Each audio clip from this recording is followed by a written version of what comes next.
यानंतर नागपुरात जाऊयात। नागपूरमध्ये 1,35,00,000ची रोकड सापडली आहे। बाईक स्वाराकडे ही रक्कम सापडल्याची माहिती समोर येते।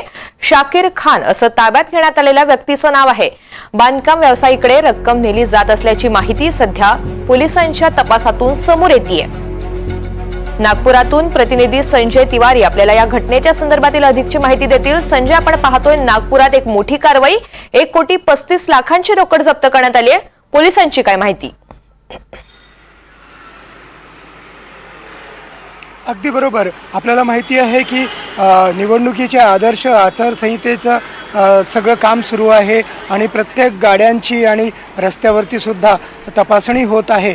अशा वेळेला नागपुरातील प्रकाश हायस्कूल जवळ आणि हा परिसर मी आपल्याला सांगतोय तहसील पोलीस ठाण्याच्या अगदी जवळ आहे। तर तहसील पोलीस स्टेशनच्या जवळ प्रकाश हायस्कूल जवळ हा जो माणूस आहे 27 वर्षीय तरुण आहे, त्याचं नाव शाकीर खान निसार खान असल्याचं सांगितलं जात आहे आणि तो मोपेड चालवत होता। त्याची मोपेड थांबवून पोलिसांनी चौकशी केली तेव्हा मोपेडमधून 1,35,00,000 रुपयांची ही मोठी कॅश मिळाली आहे। 1,35,00,000 रुपयांची ही कॅश पाहिल्यावर पोलिसांना सुद्धा धक्का बसला। त्यांनी त्याला विचारपूस केली, तो समाधानकारक उत्तर देऊ शकला नाही, त्यामुळे त्याला पोलीस ठाण्यात आणण्यात आलं।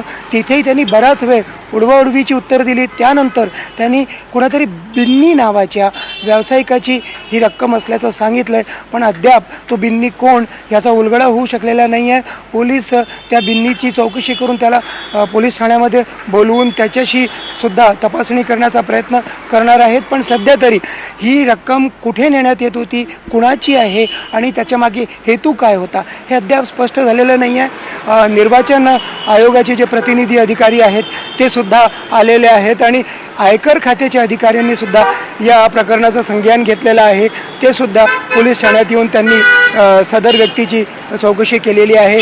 एकंदरीत हे प्रकरण कुठवर जातं ते पाहावं लागेल, पण सध्या तरी निवडणूक आचारसंहितेचा सगळा अंमलबजावणी सुरू असताना अशा वेळेला इतकी मोठी रक्कम सापडणं हे अत्यंत धक्कादायक मानलं जात आहे आणि त्यामुळेच पोलीस वेगवेगळ्या अँगलनी प्रत्येक अँगलनी या प्रकरणाचा तपास करतायत।